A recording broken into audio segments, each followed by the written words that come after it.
Hi, today I want to tell you about my daily routine. In the morning, I wake up early and have breakfast. Then I get ready for the day and start my activities like going to work. I like morning because I feel fresh and motivated. In the afternoon, I have lunch and continue with my work. Sometimes I exercise or take a short walk to relax.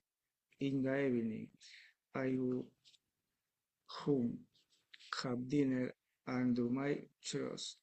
Finally, I relax and watch TV before going to bed. This routine helps me rest and be ready for the next day.